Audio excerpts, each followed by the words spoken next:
Welcome to Films and Stuff with your hosts, Pete Mitchell and Ethan Hunt. Hi, everybody. Welcome back to Films and Stuff. I'm Ethan, and I am here with Pete. It's a big day today. Indeed it is. Ethan, how are you? I'm great, and I call it a big day today because I think we can say this is officially the end of summer because we are going to present the results of the Films and Stuff summer box office predictions. That's right. It's the results episode of the summer predicties. Bow, bow, bow, bow. We had the streamies. End of year streaming awards. That's right. And now we've got the predicties. And I hope everyone appreciates this because based on the writers and actors strike, we may not have a lot of cinema in the future to do predicties for in the winter. We may need to wait until like summer of 2025 at this rate, huh? Oh my God. Fingers crossed they can, pull their fingers out and sort something out this year. And by this year, I mean this month. Yeah. So as a recap, when did we make our summer box office predictions? That's actually a really good point. So for whatever reason, Hollywood has decided to co-opt the month of May into the summer box office season, which is fine by me because it just means one extra month of blockbusters. Which is fine. Which means that we made our predictions probably the first or second week of April at the latest. Kudos to us. That's very early in the season. Those are without a lot of background. I mean, a lot of trailers probably haven't dropped. Yeah. At best, we have information on who's starring in these movies. But even then, we may have seen trailers for the first month worth of movies. Beyond that, not much. If you can read between the lines, what we're trying to say is a lot of this is not our fault. Yeah, I mean, look, I think anyone who played along with us this year will probably agree that this has been a very weird summer, and not just summer, year for box office results. Movies that we expected didn't make the list. Movies that we didn't expect made the list. There have been some huge surprises. I mean, hell, my quote-unquote top 10 was only 9 because there was a last-minute reshuffle of the Marvels that I forgot about. So I had handicapped myself 5 months ago. You say that, but it's even more humiliating to me. You find yourself humiliated because Pete's top 10 only included 9. But shame on me that you only guessed 9 and I still lost to you. So there's plenty of chagrin to go around. Well, yeah, I don't think either of us are particularly proud of how this year went. Let's start off by going through very, very quickly our predictions. Yeah, not just going through them. Let's walk through the rationale. So your number 10 movie was Asteroid City. Mine was Barbie. I'm not particularly embarrassed by that. I think that's a totally acceptable number 9 Wes Anderson movie to put at number 10. I don't see anything bad about that. It did not appear number 10, but I don't think that was a bad prediction at the time. I'm just happy that, Barbie, I didn't think... Yeah. Let's not kid ourselves. I don't think anyone expected Barbie to be as much of a phenomenon as it was. Correct. I even remember vaguely stating that I think the appeal of Barbie outside of the US is going to be limited. You did say that. And I was very, very, very incredibly wrong. You were.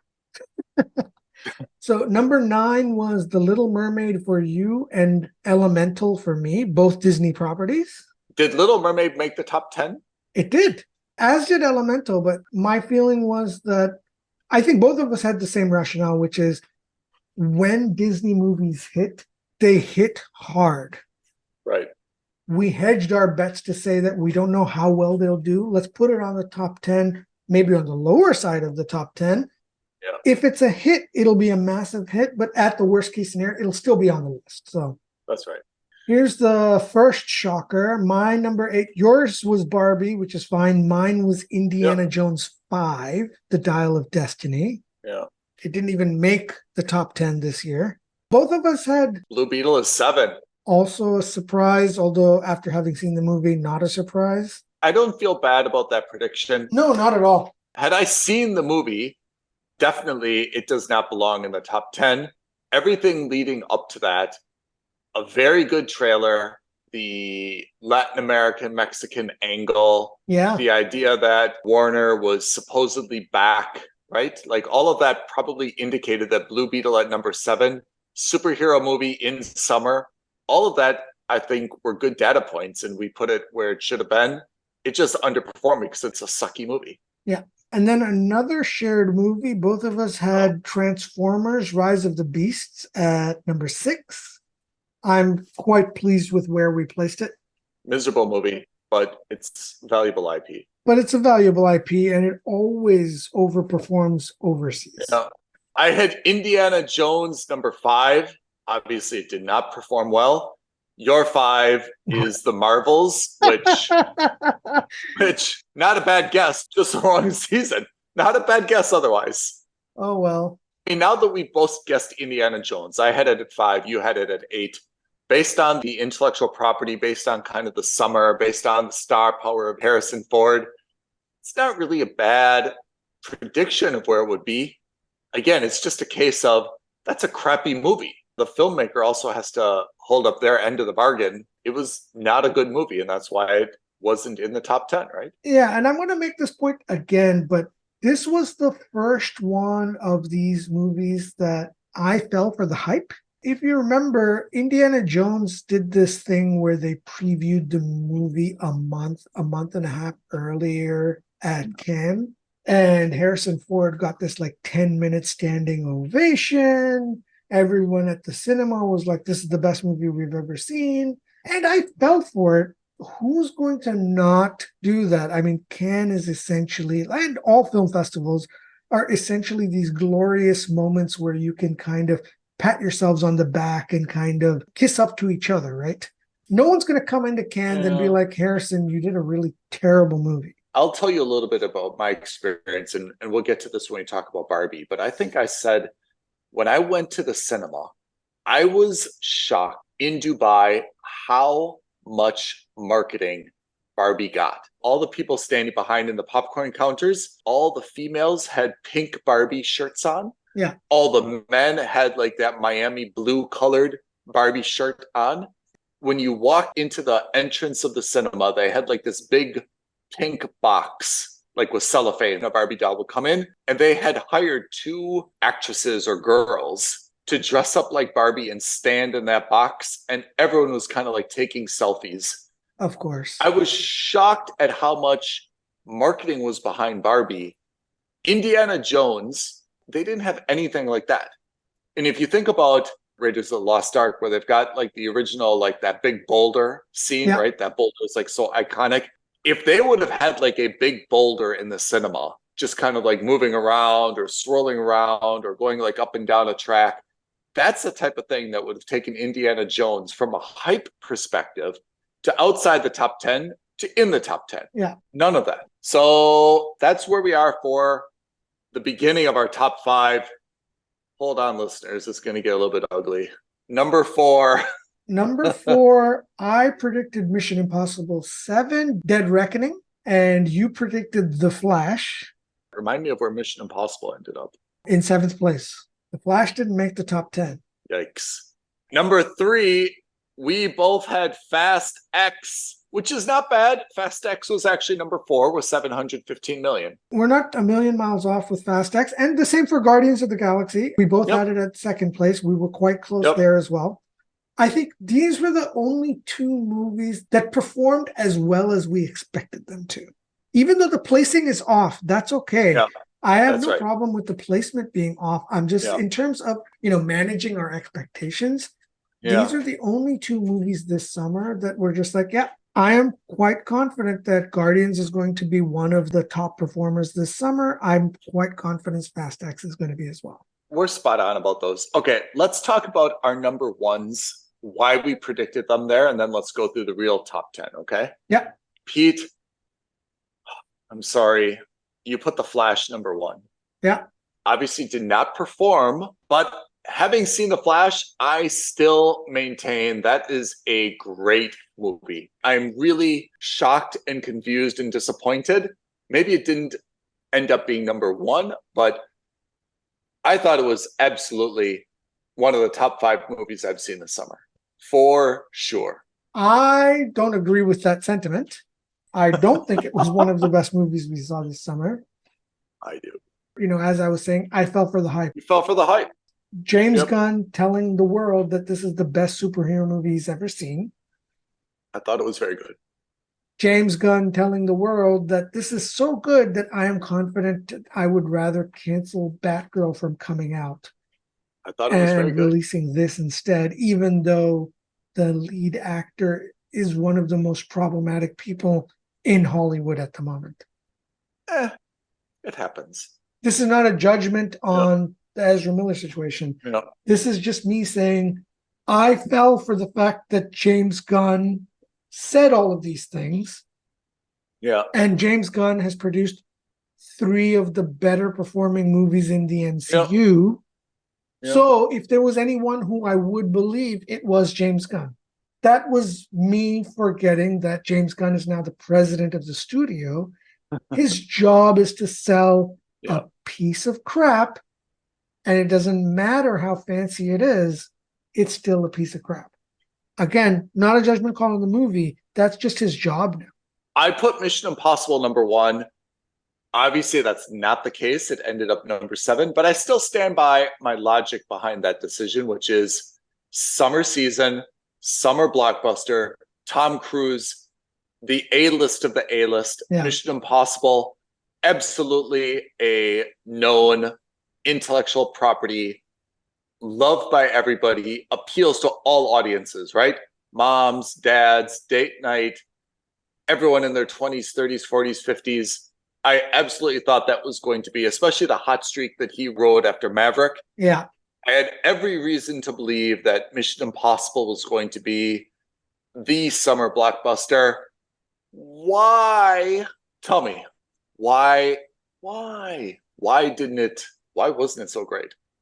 Is it a bad movie? Bad timing? Competition? No, I think it's bad timing. Honestly, I think this is a movie that would have been much better off coming out in October, in November, because if you remember, it was a direct competitor to Oppenheimer, and Barbie absolutely decimated not just Mission Impossible, but everyone in the theater. They were fighting with Christopher Nolan to get as many IMAX screens.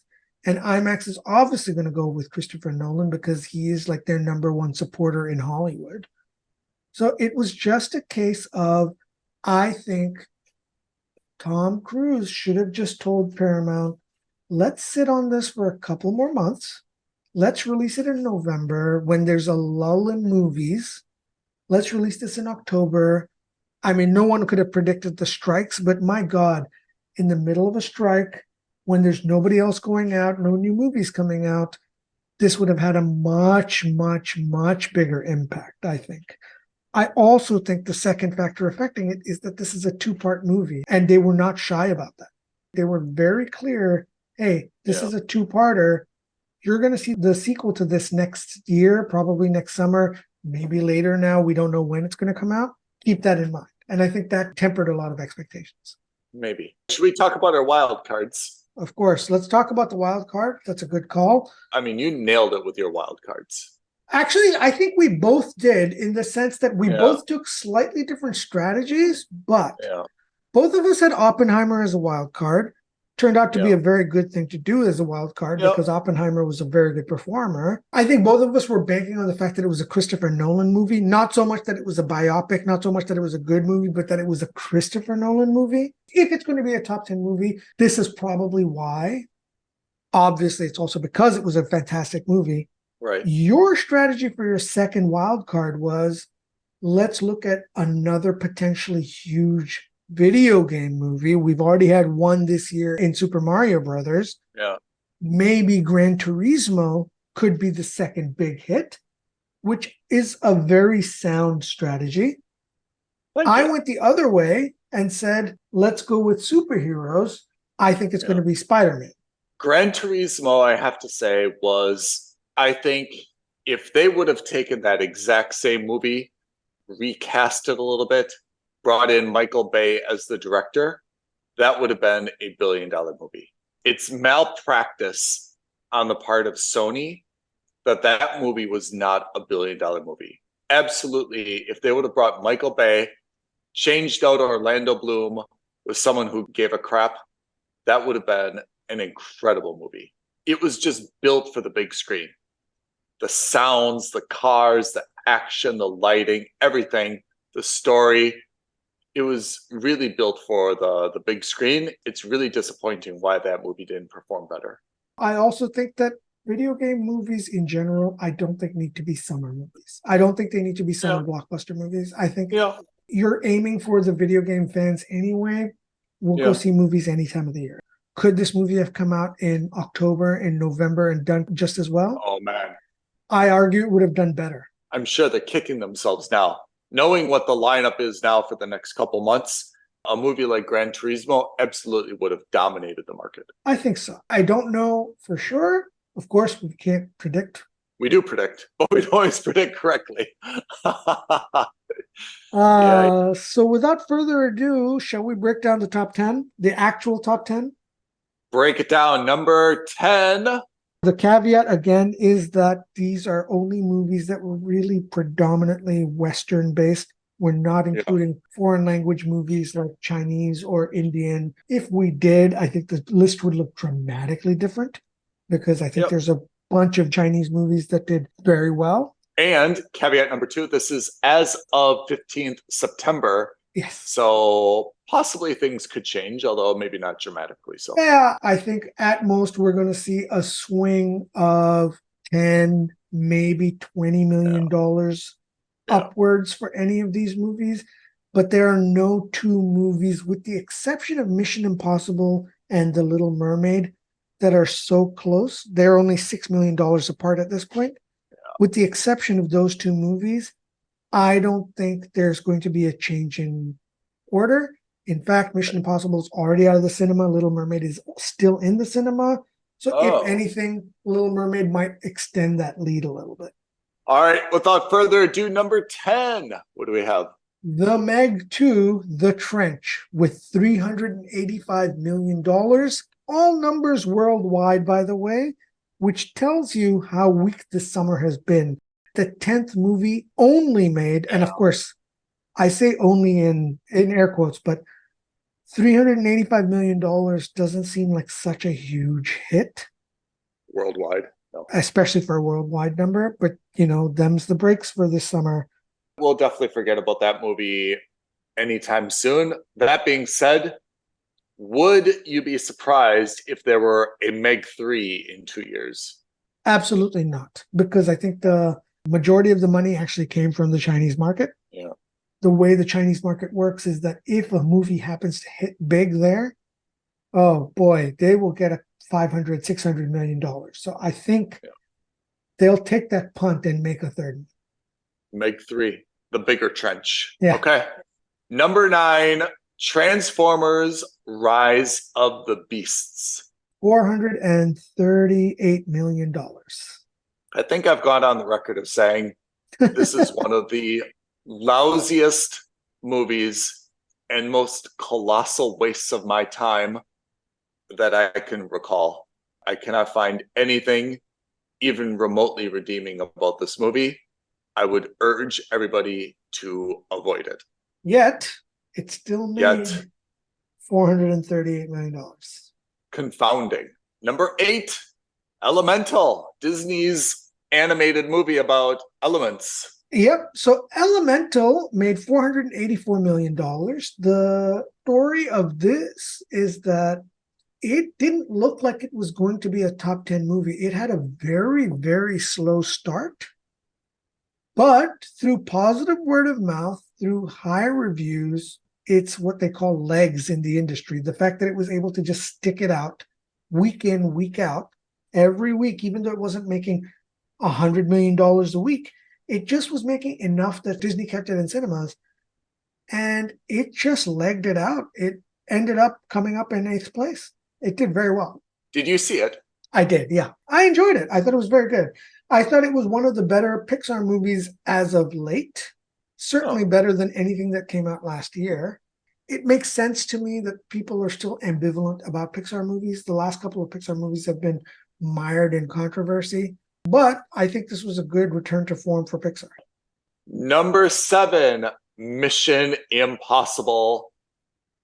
Not a surprise it's in the top 10. We just think it 564 million. It just underperformed expectations, right? Big time. So first of all, the good crossed $500 million. That's great. But considering how expensive this movie was, not so good. And then the second thing is that, of the quote unquote modern day Mission Impossible movies, right? So we're talking Mission Impossibles 4, 5, 6, 7. This is the lowest performing. We were hoping for the Tom Cruise bump. That didn't come for this movie. I mean, it makes things worse because the one that comes out next summer or later obviously does not have a whole lot of momentum going into it then, right? Absolutely not. That's the problem, is that effectively to watch Mission Impossible 8, you're going to have watched Mission Impossible 7 because it's a direct sequel. And absolutely. They left off on a cliffhanger, not really as dire, but still. When you've got that situation and when the movie hasn't performed well, that puts Mission Impossible 8 in a very dicey situation. Yeah. Don't be surprised if Paramount decides that before Mission Impossible 8, they're going to do a bunch of free screenings of Mission Impossible 7. Because otherwise, how do you hype up people to watch this? You and I will go watch it, not just because we're fans of the movies, not just because we've got this podcast, but because we've also seen Mission Impossible 7. But my dad, for example, he didn't bother watching it. He didn't even want to, and he likes action movies. He likes Tom Cruise. How is he going to watch the sequel to this without having seen this one? Yeah, I agree. It's really hard. It's like you're basically setting the ceiling already, which is, okay, the ceiling will be 564 million or whatever the foreign equivalent of that is. Exactly. Unless, again, Paramount says, you know what, we're going to throw this on Paramount Plus. We're going to offer this for free to a bunch of different streaming platforms. We need to get it out there and in as many people's watch lists as possible. They're going to have to. All right, number 6, just a skosh ahead of Mission Impossible, is Disney's live action The Little Mermaid. I did not see it. I think it kind of underperformed, but not really dramatically. Is that right? Yeah, so it didn't underperform dramatically, but it did underperform fiscally because the budget was so high. Like, it was a $250 million movie to make, plus another $100 million in prints and advertising. So you really were hoping that they were going to make $750 million to break even. Not the case. I did not put this on my list. You had it on your list. I was not confident that it would be a top 10 movie just because there was so much controversy surrounding the casting. I just didn't think it would do very well. I was wrong in the sense that it did make the top 10 list, but I was not wrong in the sense that it underperformed very heavily. Yeah, that's right. I think I viewed this as, look, it's Disney. It's got a big name. They will drag it to the finish line if they have to. And that's kind of what happened, which is not a whole lot of critical acclaim, but Disney put their hype machine in motion, suppressed any of the negative stuff. And credit to Disney, they kind of got it, to the finish line. But definitely it should cause them to rethink how they do remakes, especially live action remakes in the future. To be determined. Top 5's coming, and Pete, you nailed it on number 5, Spider-Man, the animated Across the Spider-Verse. This wasn't even on my radar at all. You mentioned it as one of your wild cards. You saw this was going to be popular. I wasn't sure how popular it was going to be. That's why I put it on my wild card, because the first movie didn't make a ton of money. It did phenomenally well with critics and with fans, but in terms of box office success, it wasn't there. And the second movie, I said, look, it could explode, but I don't know if it will. I know that, again, critically, it'll do very well, but will it do Yeah. very well commercially? Not sure. And it smashed it. I mean, Yeah. $687 million against a budget of $100 million. Yeah. Wonderful. I watched it, and it's definitely an entertaining, well-done movie. I don't love it as the 5th best movie this summer.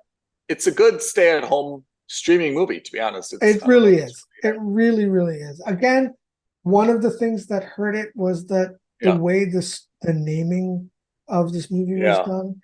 Yeah. I didn't know that this was also a two-parter. Yeah. Honestly, that kind of hurt me. So, all right, top 4, beginning with Fast X Part 1, 715 million. Give me your stream of consciousness thoughts. Where do you feel about this? No surprise, it was a top 5 movie. Internationally, it did very well, as the Fast and Furious movies are wont to do. I think it performed as well as I expected to. I just think that the movie is a disappointment for 2 reasons. One, it's also a cliffhanger movie. 2, it's so expensive. I mean, the movie costs $340 million to make. I don't care how you cut it. It's not a profitable movie. In terms of expectation, I think Fast X definitely was shooting for $1 billion. So this is below their expectation. But I found the movie was just unimaginative. If you've watched the first 9 and many other action movies, I don't think there was really anything whatsoever about this movie that was interesting, different, awe-inspiring. It just felt, to me, it felt very, very flat, and that they had just kind of recycled a lot of the same old stuff, spent more money on locations, more money on big stunts, but 100%. I didn't feel like they were spending for value. They were just kind of spending to say, like, well, we've got to do absolutely. Nothing remarkable about the movie. Totally. Okay, we're getting there. Number 3, Guardians of the Galaxy, Volume 3. 846 million, maybe a small underperformance of expectations, but considering where GOG started from, right? I mean, they're always been the scrappy overperformers. Yeah, we hit them at like 2-3. Yeah. And we were pretty sure they'd be battling it out in terms of order, but generally speaking, I think it performed exactly where I'm sure, of course, again, this was also an expensive movie to make. I'm sure they were hoping that Guardians would be a little bit more profitable, considering they spent $250 million plus maybe another 150 on prints and advertising. Yeah. But having said that, we both thought it was going to be a top tier movie, and it basically was. So I guess it's going to be interesting to see like what happens next with Guardians of the Galaxy, right? Yeah, so I mean, my understanding is that the Guardians aren't coming back, but that Chris Pratt is. Yeah. So I expect him to play a part in the next Avengers movie, whatever that's going to be. Number 2, this is where the surprises came for us. Number 1 and number 2. There's no sugarcoating it. We thought both of these movies were going to be great. We thought that they would be popular. They just knocked our socks off in terms of where they performed. And I want to understand why. Oppenheimer, the number 2 movie of the summer, almost 900 million. We agree on a lot of things. Fantastic cinematic work. But number 2 of the summer? What do you think of that? For sure, it overperformed. Again, and this is not a critique on the movie. Overperformed in the sense that based on our expectations. I don't think anybody expected this movie to do this well. But having seen it and knowing how phenomenal that movie was, still 900 million? I'm really surprised, I have to say. Yeah, I mean, it's a biopic, 1 thing. 2, it's a biopic of a scientist that most people are probably not very familiar with, even if they are familiar with the work, probably not familiar with the scientist. That's a second ding against it. And 3rd, it's rated R. That's a tough sell. How about number 4, when it came out and the competition it had at the same time? My God. How is that possible? Same weekend as Barbie. And Mission Impossible is out around the same time. Yeah. Really confounding to me. It did very well given the circumstances. Mhm. Is this a movie that I think would have done better if it weren't competing with Barbie? Maybe, but I don't think so. I don't think there's much Yeah. overlap in terms Yeah. of the Venn diagram of audience that wants to see Barbie and the audience that wants to see Oppenheimer. That overlap is very small. I mean, Oppenheimer is Christopher Nolan, and Christopher Nolan is one of the last few really known directors, right? People say, I want to go see a Christopher Nolan film. Yeah. That doesn't happen very often anymore. But I also feel like it removes anywhere to hide for any other director or producer, which is, okay, Oppenheimer was very well done. It's Christopher Nolan. If that movie could make 900 million, why can't your movie make 900 million? Right? I mean, it's not honestly an A-list cast. Robert Downey Jr., who's playing a supporting role and is unrecognizable. There's nothing about it that says they had something special. And I feel like it should put a lot of other people on notice, which is if Oppenheimer can do it, why can't you do it? What's your excuse if they were able to make 900 million, especially competing head to head with Barbie and Mission Impossible? I just think that the movie was phenomenally done. I'm not going to go into the merits of cinematography, A, because I'm not well versed in that, and B, those things are so subjective. Some people have different styles, and some people like one style over another. You can't argue with that. But I just think that in terms of the movie being well made, I think it was just written very well. If there's a reward for quality, then I'm happy for it. If it encourages everyone else in Hollywood to make better content, Yeah. I'm happy for it. And that's what you'd hope for, right? Yeah. Contrast that very heavily with the number one movie of the summer. What a great transition. I'm happy you made it. I wanted to say it myself. If we're talking about technocratic, directorial, cinematographic quality that pulled Oppenheimer to the number 2 spot, where do you get Barbie being not just number 1, $1.4 billion? $500 million more than the second place movie. I mean, it blew away. Barbie's profit margin over Oppenheimer was the equivalent of Elemental or the equivalent of Transformers, the equivalent of the Meg times 2. Yes. It's crazy.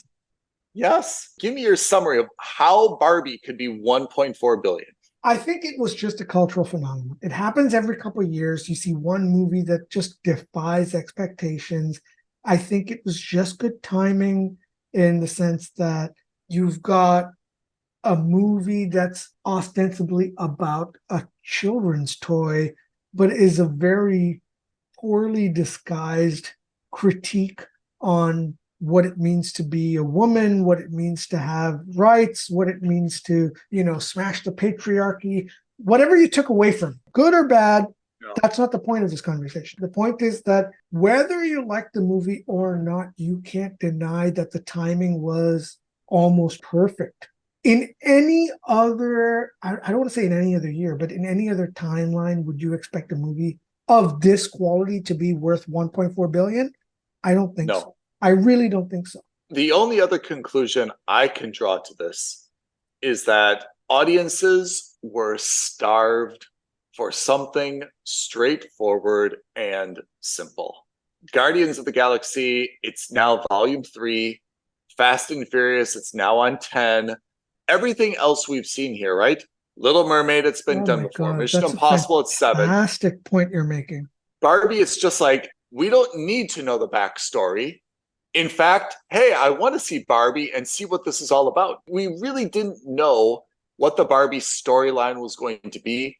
We didn't predict the ending. There were no memes about family or whatever Tom Cruise's latest stunt is going to be, or Transformers' inconsequential action sequences. Like, I think Barbie it almost dumbed it down for audiences who were just gagging on all the different universes and sequels and saying, hey, I just want to go and enjoy it. And Barbie looked happy. If you looked at all the previews, it was funny. The colors were great. It just had a good vibe to it. Yeah, it stuck out in more ways than one. Yeah, absolutely. It caught that wave at the right time. And I think, I'm really surprised I'm going to say this, but Ryan Gosling had just enough appeal to dudes. It wasn't you questioning or where anyone could question your sexuality one way or another, because you were just seeing a cool bro, a cool dude. Yeah. You weren't there because like, oh my God, he's so handsome. I'm so attracted to him. None of that. Men who watched Barbie and were like, well, Ken was awesome. No one questioned like, maybe you're gay, maybe you're not, maybe you're questioning of yourself. None of those questions came up because everyone was just like, no, he actually was pretty damn cool. Yeah, very likable, I think, as a dude. And it definitely appealed to like an older audience. Yeah, exactly. I think that's the other thing, is that for a movie that's for children, I think a majority of the audience, the message is targeted at young adults, at like teenagers, and at older adults. I would not take my 4-year-old or 5-year-old niece to this movie. Yeah. She'd love it because of the colors. She'd love it because she's like, oh, I play with that Barbie. I've got that set. Right. But she's not going to understand what it means to smash the patriarchy. I hope, at 4 years old, I really don't want that for my niece. Like, I want her to be innocent. I want her to be naive. I want her to have a good time and just enjoy being a child before she's exposed to any of these kinds of conversations. Right. There's a lot of takeaways from the top 10. I wish we could predict, next summer's top 10 based on what we learn now. But I think there's just two complications. One, the fall schedule, much less the summer schedule for next year, is totally unknown. Okay, this is a first world problem, but like, I'm actively worried that the next summer slate of films is going to be pretty weak and underwhelming, just like the winter season is shaping up to be pretty weak and underwhelming. I think it's hard to understand what's going to be popular next year this far in advance. The second thing is, I think this summer was a little bit of an aberration. I think there was a little bit of a backlash against some of these long-standing franchises that have kind of been copying and pasting, but with a little bit more budget and oomph, their models for the last few years. So there's not a lot of takeaway, apart from the fact that I don't see any movies that were really miserable overperforming. The overperformers were all good movies. Nothing overperformed that was not a good content. You agree with that? I generally agree with that. Barbie overperformed. Do I think it's a good movie? Not particularly. I think it's fine. Yeah. I also, before I get jumped on for being a sexist or whatever, I also recognize I am not the target audience of that movie. Yeah. It didn't do anything for me. I don't think the jokes landed as well as it could have. I think the message was a little too in your face. Oh, that's true. I'd like to think I'm a little bit more sophisticated, or sophisticated enough that you don't need to pound the message in my face with a hammer. That doesn't take away from the fact that it is an overperformer. I think the stars, the directors, the writers would agree with me. I don't think anyone walked out of that movie when it finished production and editing and said, this is a $1.5 billion movie. 1.4 now means that by the time it comes out on video and all the other stuff, that's probably another $500 million. That's just crazy. So I agree with you. No one cut the sticks for the last time. Like, okay, that's a wrap. It's in the can. No one's like, that feels like 1.5 B to me. Like, I can see when, that final scene of Endgame, when they filmed that, I could see Robert Downey Jr. going to the Russo brothers and being like, get ready, we're about to make $2 billion. I can believe that. Like, you could see that finished product and be like, yeah, this is a $2 billion movie. That makes sense. I can vaguely see Tom Cruise going to Paramount and being like, this is a $1 billion movie once he sees the first screening of Maverick. Yeah. Man, would I love that there was like a system where, like the lead actor, actress would put like in an envelope after seeing the screening, like Their prediction. Yeah. Because I feel like Barbie, we could make 500 million out of this, right? Yeah. And they probably would have been reasonably happy. And 600, like, whoa, 600, 700, no way. 1.4, they were just like playing with house money at that time. Yeah, I mean, at that point, I read over the last week that Barbie's profits effectively paid for all the losses that Universal Studios had this summer. Universal, Warner, whatever it was. Whatever the studio is, I can't remember. Basically, it's the one movie paid for all the losses from the others. Make better movies. Pretty simple formula. Your point is very valid, right? The two big takeaways is, one, 7 of these 10 movies are either remakes or sequels. And 2, the movies that performed the best were, generally speaking, original movies, and were either good or people weren't expecting them to be that way. The takeaway is, hey, let's not worry so much about making a Guardians of the Galaxy 4. Let's come up with another new IP. Let's not worry too much about spending a ton of money on Fast 11. Let's come up with a new IP. Listeners, what do you think of the summer season? Happy, unhappy, underwhelmed, overwhelmed? How is this going to look in winter of 2023 when already Dune 2 was postponed until March? And might even get pushed further. Probably some other stuff is going to get pushed. I mean, I don't think we've definitely seen the end of it. Marvel's, that's kind of the big tentpole. One of the funny things is that Aquaman, the trailer just dropped for Aquaman 2. I don't think they're going to bother pushing it because they're just like, look, let's just get this over. Let's just get it done. Yeah, let's just get this over with. Finish off the Zack Snyderverse and call it a day. Look, a quick recap. Both of us had 6 successful predictions, which means of our predicted list, we had 60% of our 10 or 9 made it onto the top 10 list. Right. None of us got any in the correct place, so we didn't get any bonus points for that. Right. In terms of wild cards, Ethan had one of his wild cards on there. I had both of mine on there. Therefore, Ethan's point total for this year was 19. I had 20 by the grace of Spider-Man. Our biggest surprises, I don't think it comes to any other surprise, the DCEU's non-performance. Indiana Jones was a big surprise. I didn't expect it to do that badly, but this was a shocker to me. Barbenheimer, I didn't think that they would be that successful. Well, anyway, congratulations to you, Pete. Very, very well deserved. We will have the rematch predictees. Pete, if our listeners want to comment, argue, suggest, pontificate, so forth, where can they do it? Guys, listen, we want to hear what your top 10 list was. We want to hear, based on our point scheme, how well you did.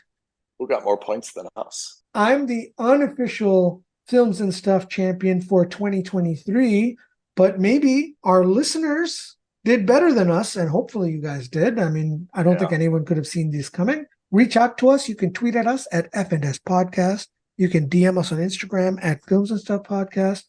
You can email us your results, aloha at filmsandstuffpodcast.com.